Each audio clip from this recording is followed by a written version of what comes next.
هو خیر معین۔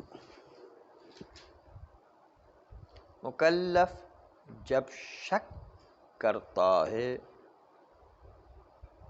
کہ اس کے پاس قدرت ہے تکلیف کو انجام دینے کی یا نہیں، تو اس کا وظیفہ کیا ہوگا؟ ویسے تو علماء نے فتویٰ دیا ہے کہ احتیاط کرنا ہے، لیکن انحلال کی بنیاد پر اصل برات جاری ہوتی ہے۔ توضیح مطلب ملاحظہ فرمائیں کہ اگر کوئی مکلف شک کرے اس میں کہ میرے پاس قدرت ہے تکلیف کو انجام دینے کی، تو یہ مورد بحث ہے۔ وہ لوگ جو یقیناً قدرت رکھتے ہیں اس کی حالت مشخص ہے کہ اس کو وظیفے تکلیف کو انجام دینا ہے، اور وہ لوگ جو یقیناً قدرت نہیں رکھتے ہیں اس کی حالت بھی روشن ہے کہ ان کو وظیفہ تکلیف انجام نہیں دینا ہے۔ اما وہ مکلف کہ شک رکھتا ہے اس میں کہ قدرت رکھتا ہے یا نہیں، اگر مبنی انحلال خطابات لے لیں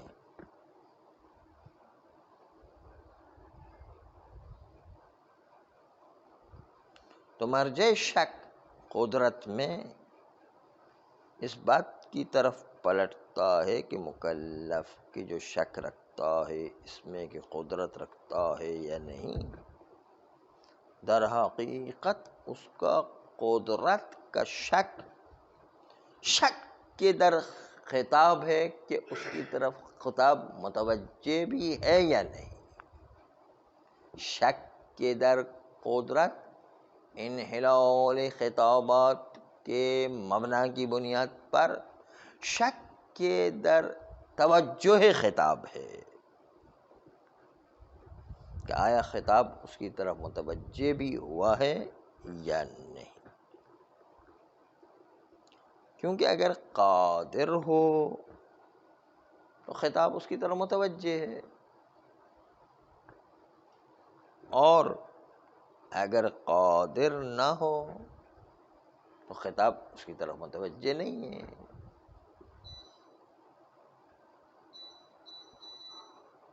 شک کے در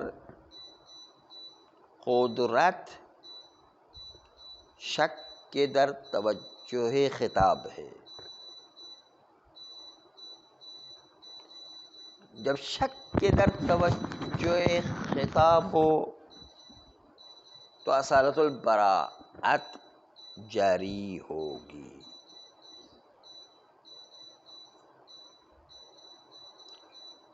کسی عبد کو یہ شک ہو کہ مولا نے کوئی خطاب میری طرف بھیجا ہے یا نہیں،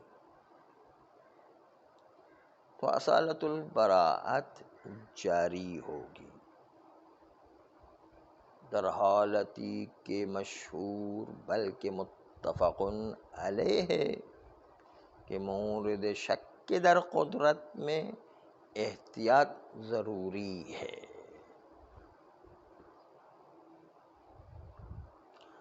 تو یہ بحث علم اجمالی سے مربوط نہیں ہے، علم اجمالی سے ہٹ کر بھی ہو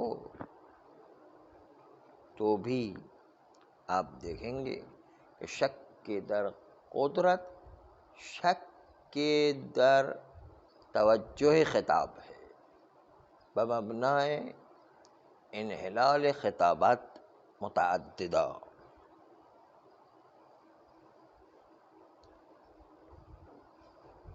غیر مورد علم اجمالی میں بھی اگر کوئی شک کرتا ہے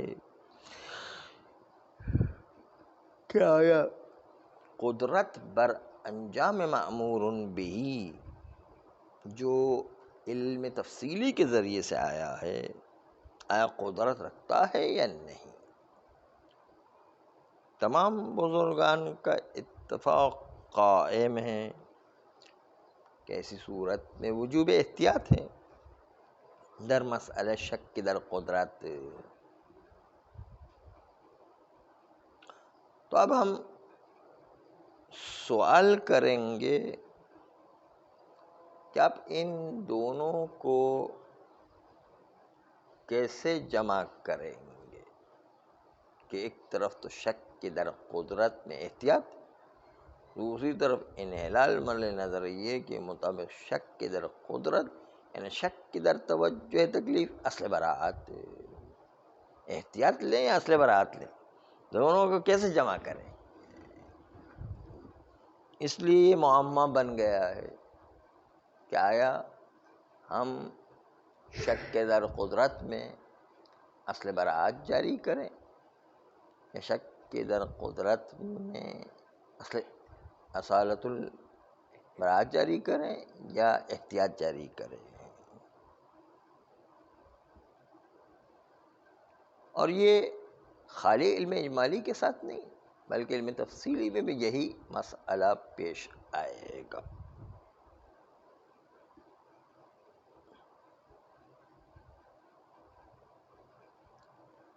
اس لیے یہاں انحلال خطابات سے یہ سارا مسئلہ معمہ بن کر کے رہ جاتا ہے۔ لیکن اگر ہم انحلال خطابات کے قائل نہ ہوں، اقیم الصلاۃ میں ہر شخص کی نسبت سے الگ الگ مستقل اقیم نہ ہو بلکہ ایک خطاب عام ہو اور انحلال خطابات کے قائل نہ ہو۔ آقا خمینی علیہ رحمہ فرماتے ہیں کہ میرے نزدیک مخاطب متعدد اس کا لازمہ نہیں ہے کہ خطابات بھی متعدد ہو، بلکہ خطاب واحد اور مخاطب متعدد ہو سکتے ہیں۔ ان دونوں میں کوئی ملازمہ نہیں کہ مخاطب متعدد ہو تو خطابات بھی متعدد ہو جائیں۔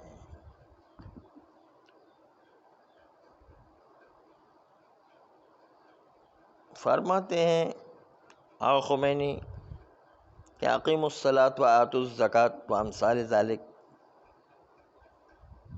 اگرچہ کہ ان خطابات میں مخاطب متعدد ہے لیکن میرے نزدیک لفظ اقیم الصلاۃ کا اقتضاء لفظی ظاہری یہ ہے، اقتضاء ظاہر یہ ہے ان الفاظ سے، اور ظاہر کلام یہ اقتضا کرتا ہے کہ خطاب تو واحد ہے، اور خطاب واحد میں کوئی لازم نہیں ہے کہ اگر مخاطب متعدد ہو تو خطاب بھی خود بخود متعدد ہو جائے، یہ کوئی ضروری نہیں ہے۔ ہو سکتا ہے کہ ایک ہی خطاب ہو اور اسی ایک ہی خطاب و کلام کو متوجہ کیا جائے مخاطب متعدد کی طرف، اس لیے کہ خطاب میں کبھی مخاطب ایک ہی آدمی ہے کبھی 2 آدمی ہیں، کبھی 3 آدمی ہیں، کبھی متعدد لوگ ہوا کرتے ہیں. پس از نظر خصوصیات مخاطب یہ فرق کرتا ہے. کبھی ایک آدمی کو خطاب ہوا کرتا ہے کہ یہ کام کرو، مثلا نوکر کو کہتے بھائی بازار سے گوشت لے کر آ جاؤ مثلا، تو یہ ایک آدمی کو خطاب ہے. وہ ہر ایک پوری دنیا پر عالم کو خطاب نہیں کہ سب کو کہا گیا کہ گوشت لے کر آ جاؤ بازار سے، خالی ایک آدمی کو خطاب ہے. کبھی 2 آدمی کو خطاب کیا جاتا ہے کہ دونوں جو ہے زیادہ دعوت ہونے والی تو زیادہ گوشت لے کر آئے، 2 آدمی جاتے ہیں. کبھی آہستہ سے 3 آدمی کو خطاب کیا جاتا ہے. پس خطاب ایک ہے اور مخاطب کی خصوصیات مختلف ہے. مخاطب کبھی 1، کبھی 2، کبھی 3، کبھی تکثر و تعدد.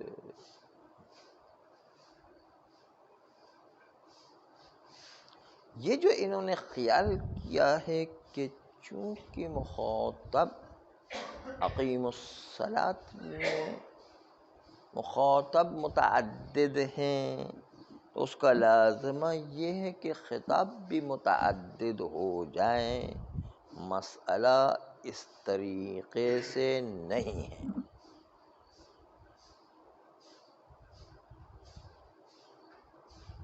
واقعیت مطلب اس سے موافقت نہیں کرتی. آپ کو پریکٹیکلی ایک مثال بیان کرتے ہیں تو آپ دیکھیں کہ خود اس پریکٹیکلی مثال میں مخاطب متعدد ہونے کے باوجود خطاب واحد ہے کہ نہیں. مثلاً آپ مدرسے میں پہنچے اور پہنچنے کے بعد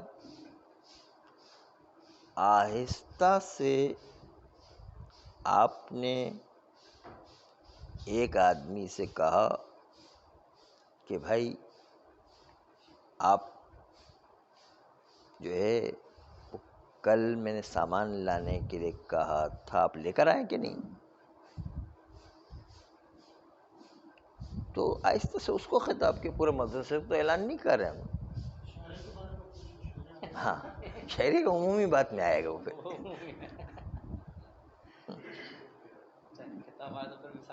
اس میں جلدی سے جو ہے اثر کرے گا تمام کے اوپر والے.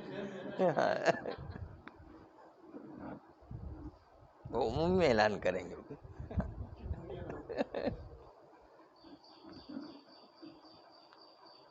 تو آہستہ سے تو 1-2 آدمی کو کہا جائے کہ فلاں کام کہا تھا انجام دیا کہ نہیں. کہہ سکتے کہ یہ پورے مدرسے کو تھوڑی اعلان کر رہے ہیں ہم. کبھی 1-2 کو خطاب کرتے ہیں. ایک دفعہ ایسا ہوتا ہے بس صدا بلند اور فریاد رسا اعلان کرتے ہیں کہ شہریہ مل رہا ہے مثلا، سب کو یہ اطلاع پہنچ جائے. ایک ہی خطاب ہے، کوئی خطاب جو ہے 2 نہیں ہے نا. اس کے اندر اتنی ایک خطاب میں طاقت ہے کہ سب کے کان کھڑے ہو جاتے ہیں.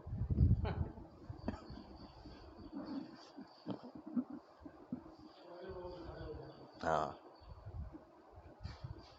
تو ایک اول اعلان میں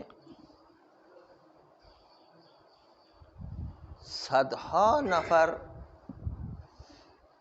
اور ہزاروں افراد اس خطاب کی طرف متوجہ ہو جاتے ہیں. ایک ہی خطاب سے سب متوجہ ہو جاتے ہیں.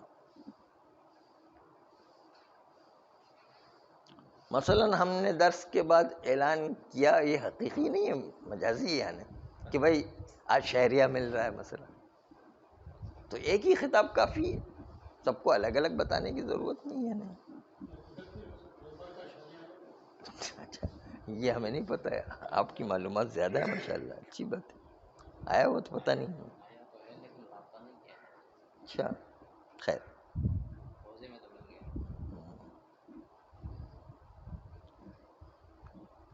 تو ایک ہی خطاب، آپ کا ذہن شہری میں نہ جائے، اصل خطاب کی طرف دیکھنا ہے. تو ایک ہی خطاب سب کو کور کر لیتا ہے، سب کو اعلان ہو جاتا ہے.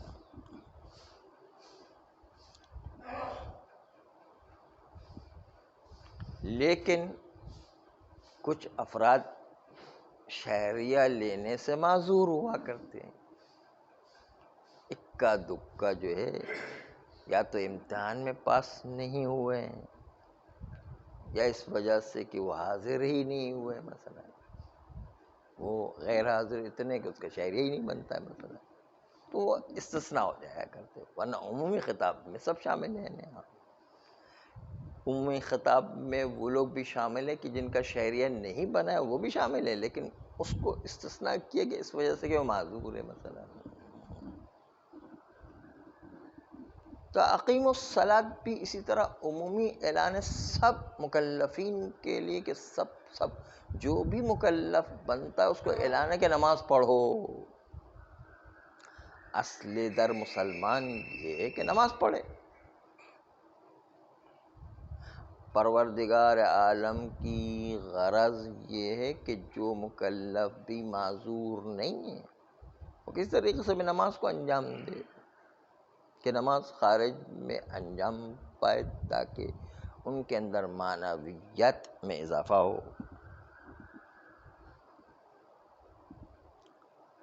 تو اقتضاء ظاہر جو ہم عرف پر تطبیق کر کے دیکھتے ہیں تو یہی لگتا ہے کہ خطاب ایک ہے. خطاب میں کوئی انحلال خطابات مخاطب کے برابر نہیں ہو جایا کرتے. عموم افراد کو، عموم مکلفین کو ایک خطاب عمومی کے ذریعے سے خطاب واحد میں سب کو خطاب کیا جاتا ہے. جب عمومی خطاب ہے تو عمومی خطاب کی شرائط کو مد نظر رکھیں گے، نہ خطاب شخصی کی شرائط. جب عمومی خطاب ہے تو شرائط بھی عمومی خطاب کے مد نظر رکھیں گے. شخصی انحلال کی صورت میں تھا، وہ شرائط اس میں نہیں آئیں گی.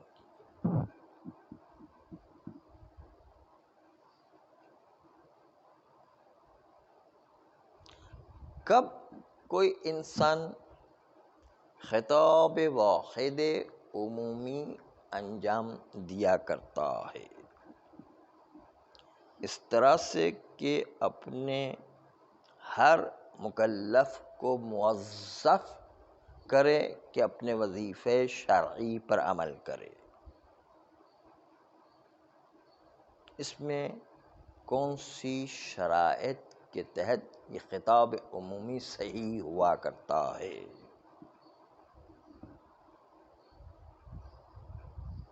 آیا یہ خطاب عمومی جب 10 آدمیوں کو خطاب کیا، ان میں سے 9 آدمی اس کام کو انجام دینے کی قدرت ہی نہیں رکھتے ہیں، تو کیا یہ عمومی خطاب صحیح ہوگا؟ 9 آدمی قدرت ہی نہیں رکھتے 10 میں سے. خطاب 10 آدمیوں کو ہے. السلام علیکم. خطاب 10 آدمیوں کو ہے لیکن اس میں سے 9 آدمی قدرت ہی نہیں رکھتے اس کام کو انجام دینے کی، خالی ایک آدمی جو ہے قدرت کو انجام دے، تو عمومی خطاب یہاں پر نہیں آئے گا. اس لیے کہ عمومی خطاب میں تخصیص اکثر مستہجن ہے. اکثریت افراد اس کام کو انجام ہی نہیں دے سکتی ہے، تو ایسا خطاب عمومی لانا جائز نہیں ہے. ایسا عمومی خطاب لانا قبیح ہے. یعنی ہاں، یا 10 کو خطاب کیا، اس میں 8 افراد جو ہے وہ اس کام کو انجام ہی نہیں دے سکتے ہیں، تو پھر بھی مستہجن رہے گا، قبیح رہے گا. تو شرائط خطاب عمومی میں یہ کہ اکثریت اس کام کو انجام دینے کی صلاحیت رکھتے ہو، مکلفین کی طاقت ہو کہ ان کو انجام دے سکے. شرائط عمومی سے یہ کہ اکثریت اس کام کو انجام دے، اکا دکا افراد جو اس کام کو انجام نہ دے سکیں تو وہ معذور ہوا کرتے ہیں۔ اللہ نے کہا کہ کتب علیکم الصیام کما کتب علی الذین من قبلکم، تم پر روزے لکھے گئے ہیں جس طریقے سے پرانی امتوں پر روزے لکھے گئے تھے۔ تو روزے کا حکم آیا، اور روزے کا حکم عموم میں مکلفین کے لیے پروردگار عالم کی طرف سے آیا۔ تو عموم میں مکلفین میں اکثریت قاطع اس روزے کو انجام دینے کی صلاحیت رکھتے ہیں۔ اکا دکا بیچارے کچھ بیمار، کچھ بوڑھے، کچھ جو ہے معذور افراد وہ روزہ نہیں رکھ سکتے، تو کوئی بات نہیں، اکا دکا اگر شاذ و نادر جو ہے روزہ نہ رکھ سکے تو کوئی بات نہیں، عمومی خطاب میں اکثریت تو روزہ رکھ سکتی ہے۔ بس عمومی خطاب کی شرط یہ کہ اکثریت جو ہے اس کام کو انجام دے سکے تو عمومی خطاب کیا جا سکتا ہے، الا اکثریت اس کام کو انجام نہ دے تو اس صورت میں عمومی خطاب نہیں کیا جا سکتا ہے۔ بس عمومی خطاب کی شرائط الگ ہوا کرتی ہیں، اور خصوصی خطاب جو انحلال خطابات کی صورت میں تھا اس کی شرائط کچھ اور ہوا کرتی ہے۔ دونوں کی شرائط میں فرق ہے۔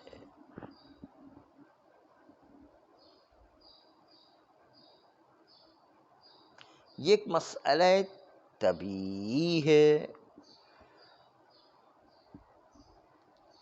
کہ اگر امام وقت بھی آ کر جوانوں کو کہے کہ میں جہاد ابتدائی کو تم پر واجب قرار دیتا ہوں اور محاذ جنگ کو نہ چھوڑو،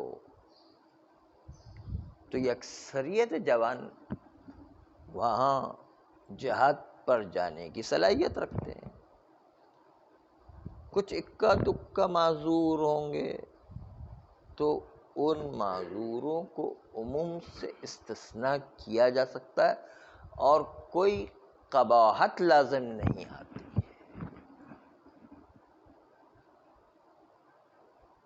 جسے رسول خدا نے خطاب کیا تھا اسامہ کے لشکر، جی،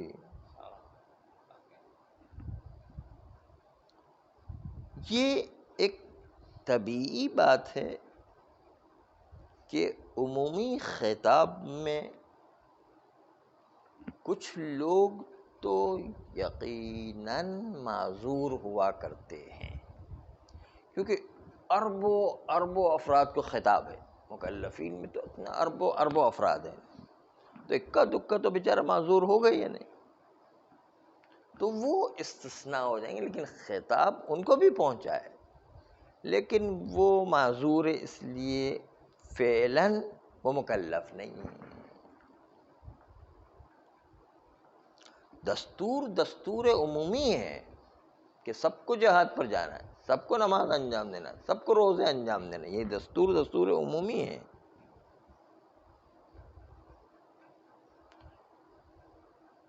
دستور عمومی میں شرائط نوع دستور کو ملاحظہ کیا جاتا ہے،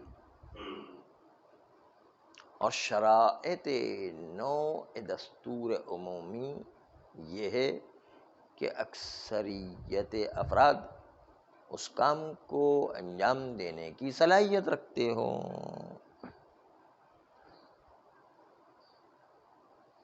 اگر اکثریت افراد جہاد پر جانے کی صلاحیت نہیں رکھتے ہیں، یا اکثریت افراد نماز پڑھنے کی صلاحیت نہیں رکھتے ہیں، اکثریت افراد روزہ رکھنے کی صلاحیت نہیں رکھتے ہیں، تو پھر دستور عمومی نہیں دیا جاتا ہے۔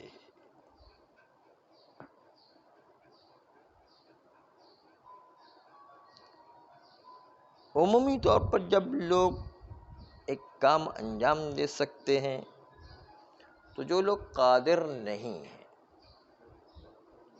وہ مخالفت تکلیف عمومی میں معذور شمار کیے جائیں گے، اس لیے کہ شرط تکلیف عمومی قدرت نوعی ہے کہ نوع بشر و نوع مکلف قدرت رکھتا ہو، اور نوع مکلف قدرت رکھتا ہے، اکا دکا نکل بھی جائے تو نوعیت قدرت میں کوئی خلل پیدا نہیں ہوتا ہے، کیونکہ عمومی خطاب میں قدرت نوعیہ چاہیے، قدرت کل واحد منہما نہیں چاہیے، قدرت نوعیہ ہو، ایک اجتماعی طور پر قدرت ہو، وہی کفایت کرتا ہے عمومی خطاب۔ یہ تھا بیان آقا خمینی کا کہ ہمیں خطاب واحد کو انحلال کرنے کی کیا ضرورت ہے، طبیعت خطاب تقاضا کرتا عمومی طور پر شرائط ہونے کے ساتھ کہ خطاب واحد ہی باقی رہے، مخاطبین متعدد سے خطاب میں تعدد پیدا نہیں ہوتا ہے، کوئی لازمہ نہیں کہ مخاطب متعدد ہے تو خطاب بھی متعدد ہو جائے۔ صلی اللہ علیہ وسلم۔